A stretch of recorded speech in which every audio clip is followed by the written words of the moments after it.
sometimes Satan will condemn us for some wrong thing that we did in our past life. కొన్నిసార్లు మనం గతంలో చేసిన తప్పులను బట్టి అపవాది ఏం చేస్తారంటే మనల్ని శిక్షా విధిలోనికి తీసుకెళ్తూ ఉంటాడు. So then we must remember in the first letter of John, అప్పుడు యోహాను రాసిన మొదటి పత్రిక chapter 1 1వ అధ్యాయం and verse 9. 9వ వచనం. If we confess our sins, God is faithful and righteous to forgive us all our sins. మన పాపములు మనం ఒప్పుకునే యెడల ఆయన నమ్మదగిన వాడును నీతిమంతుడు గనుక మన పాపములు క్షమించును. Because Jesus died for all our sins. ఎందుకంటే మన పాపముల గురించి యేసు ప్రభువారు మరణించారు. It says here God will forgive you only if you confess your sin. నీ పాపాన్ని నువ్వు ఒప్పుకుంటేనే దేవుడిని క్షమిస్తాడని ఇక్కడ రాయబడి ఉంది. If you commit a sin and you don't confess it, it will not be forgiven. ఒకవేళ నువ్వు పాపం చేసి ఒప్పుకున్నట్లయితే నీకు క్షమాపణ లభించదు. Every day when we go to bed at night, we must confess all the sins that we remember that we did that day. కాబట్టి ప్రతిరోజు కూడా మనం నిద్రపోయే ముందు ఆ రోజు మనం చేసిన పాపాలన్నిటిని జ్ఞాపకం చేసుకుని ఒప్పుకోవాలి. That's a good habit for grown-up people and children to practice. అది చిన్నపిల్లలకైనా పెద్దవాళ్ళకైనా కానీ ఆ విధంగా అభ్యాసం చేయటం అనేది ఎంత మంచి అలవాటు అది. When you go to bed, నీవు నిద్ర ఉపక్రమించే ముందు take 2 minutes. 2 నిమిషాల సమయం తీసుకో. You need only 2 minutes. 2 నిమిషాలు చాలు. You pray to God. ప్రార్థన చేయి దేవునికి. Lord, I'm sorry I did these things today. Please forgive me. ప్రభువా నేను ఈ విషయాలు చేశాను దయచేసి నన్ను క్షమించు. Or I spoke something rudely or angry to somebody else. లేకపోతే ఎవరి మీద కోపంగా మాట్లాడాను, కఠినంగా మాట్లాడాను, Please forgive me. దయచేసి నన్ను క్షమించు ప్రభువా. If that person is in your house, you must go and ask that person's forgiveness also. ఒకవేళ ఆ వ్యక్తి మీ ఇంట్లో ఉన్నట్లయితే వెళ్ళి అతన్ని కూడా క్షమాపణ అడగాలి. If the person is somewhere else, you say, Lord, I will ask that person's forgiveness tomorrow. ఒకవేళ ఆ వ్యక్తి దూరంగా ఉన్నట్లయితే ప్రభువా ఆ వ్యక్తి నేను రేపు అడుగుతాను క్షమాపణ. So when you get angry with somebody, ఎవరి మీద నీ కోపం వచ్చినట్లయితే the sin. అది పాపం. If a husband or wife, you shout at each other, that's a sin. భార్య భర్తలు ఒకరి మీద ఒకరు అరుచుకుంటున్నట్లయితే అది కూడా పాపం. All husbands and wives shout at each other. కాబట్టి భార్య భర్తలు అందరూ కూడా ఒకరి మీద ఒకరు అరుచుకుంటూ ఉంటారు. But if we are filled with the Holy Spirit, we can overcome it, that we will stop shouting at each other. కానీ మీరు పరిశుద్ధాత్మతో నింపబడినట్లయితే మీరు దాన్ని జయించి మీరు అలా అరుచుకోవటం మానేస్తారు. And we can all come to that life. మనందరము కూడా ఆ జీవితంలోనికి ప్రవేశించవచ్చు. I know when I first got married, I also used to get angry with my wife. నాకు కూడా వివాహమైన క్రొత్తలో నా భార్య మీద నాకు కోపం వచ్చేది. But that has gone from my life now. కానీ నా జీవితంలోంచి అది వెళ్ళిపోయింది. ఇప్పుడు అయితే Many years. అనేక సంవత్సరాల నుంచి No anger in our home. మా ఇంట్లో కోపం లేదు ఇంకా. Because Jesus has given us victory. ఎందుకంటే దేవుడు మాకు జయాన్ని ఇచ్చాడు. We don't have to keep on confessing. We can get victory. మనం ఏదో ప్రతిసారి పాపం చేసి ఒప్పుకోవటం అలానే కాదు, కానీ మనం జయాన్ని పొందొచ్చు. How we drive sin and Satan out of our life. ఆ విధంగా మన జీవితంలోంచి పాపాన్ని సైతాన్ని మనం పారద్రోలొచ్చు. So the first step is to confess our sin to God. కానీ దానికి మొదటి మెట్టు ఏంటంటే మనం చేసిన పాపాన్ని దేవుని దగ్గర ఒప్పుకోవటం. We must ask forgiveness from the person we hurt. ఎవరినైతే మనం గాయపరిచామో ఆ వ్యక్తి దగ్గర నుండి క్షమాపణ అడగటం. I want to ask all of you a question. కాబట్టి మీ అందరినీ ఒక ప్రశ్న అడుగుతున్నాను నేను. I'm sure all of you got angry with somebody in your life. మీ జీవితంలో ఎవరో ఒకరి మీద మీరు కోపపడే ఉంటారు. Many times, on many days. అనేక సార్లు, అనేక రోజులు. Have you asked forgiveness from that person? ఆ వ్యక్తి వద్ద నుండి మీరు క్షమాపణ అడిగారా? All of you husbands. భర్తలారా, I'm sure you got angry with your wife sometime. మీ భార్య మీద అనేక సార్లు మీరు కోపపడి ఉంటారు. Did you go to her and say, please forgive me, I'm sorry for getting angry with you? ఆమె దగ్గరికి వెళ్ళి నీ మీద కోపడ్డాను నన్ను క్షమించమని అని అడిగారా? And all of you wives who shouted at your husbands and got angry with them. భార్యలారా, మీరు కూడా మీ భర్తల మీద అనేక సార్లు కోపపడి అరిచి ఉంటారు.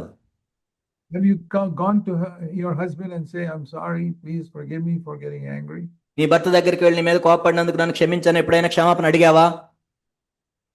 God won't forgive you if you don't ask forgiveness. నువ్వు క్షమించమని అడగనట్లయితే దేవుడు కూడా నిన్ను క్షమించడు.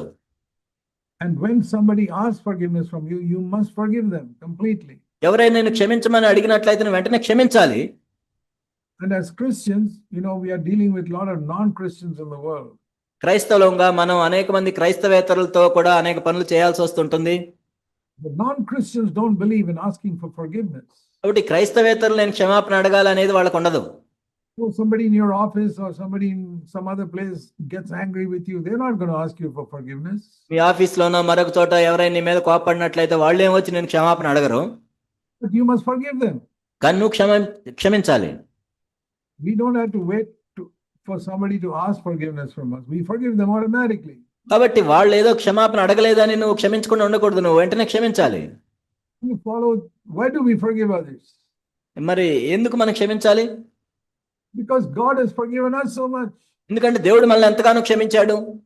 Jesus taught us to pray like this. యేసుక్రీస్తు ప్రభువారు ఈ విధంగా ప్రార్థించమని నేర్పించారు. Heavenly Father, పరలోకమందున్న మా తండ్రి, please forgive my sins just like I have forgiven other people. మేము ఇతరులను క్షమించినట్లు మా పాపములను మా అపరాధములను కూడా క్షమించండి. So if you don't forgive other people, God will not forgive you. నువ్వు వేరే వాళ్ళని క్షమించకుండా ఉన్నట్లయితే దేవుడు నిన్ను క్షమించడు. You know that? నీకు తెలుసా అది? Can you stop for a moment and think? మీరు ఒక్క క్షణం ఆలోచించి, I want to read a verse to you. Matthew chapter 6. మత్తయి సువార్త 6వ అధ్యాయంలో ఒక మాట మీకోసం నేను చదువుతాను. And verse 15. This is a very important verse. మత్తయి సువార్త 6వ అధ్యాయం 15వ వచనం ఎంతో ప్రాముఖ్యమైనది ఇది. I don't know whether anybody preached this verse to you. అసలు మీకు ఎవరైనా దీని గురించి బోధించారో లేదో కూడా నాకు తెలియదు. I preach it all the time. నేను ప్రతిసారి దీన్ని బోధిస్తాను. You must remember this verse by heart in your memory. కాబట్టి మీరు ఇప్పుడు దీన్ని బై హార్ట్ చేయాలి. Keep it in your mind. Me mind లో ఉంచుకోవాలి దీన్ని. Matthew 6 verse 15. మత్తయి సువార్త 6వ అధ్యాయం 15వ వచనం. Keep this verse inside your mind, inside your head. కాబట్టి మీ తలలో మీరు జ్ఞాపకం ఉంచుకోండి దీన్ని. If you do not forgive others, your Father in heaven will not forgive you. మీరు మనుష్యుల అపరాధములను క్షమింపకపోయిన ఎడల మీ తండ్రియు మీ అపరాధములను క్షమింపడు. Now listen to that again. మరలా ఒకసారి వినండి ఇది. If you don't forgive men their trespasses, your Father will not forgive your sins. మీరు మనుష్యుల అపరాధములను క్షమింపకపోయిన ఎడల మీ తండ్రియు మీ అపరాధములను క్షమింపడు. So some of you have been praying, oh God, please forgive my sin.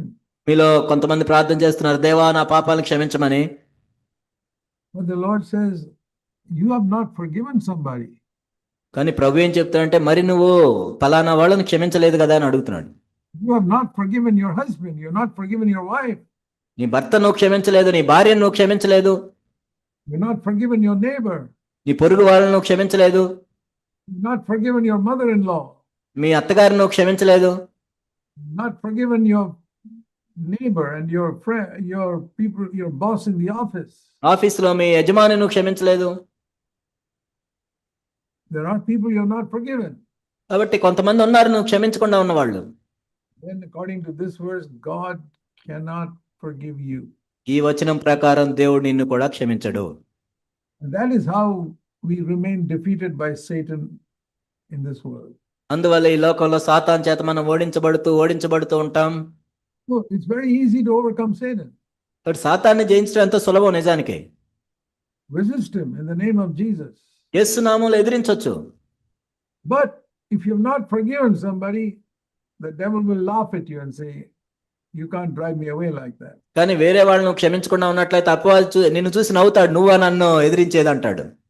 Devil says, I know you have not forgiven somebody. నాకు తెలుసు నువ్వు వాళ్ళ ఫలానా వాళ్ళని క్షమించలేదు కదా.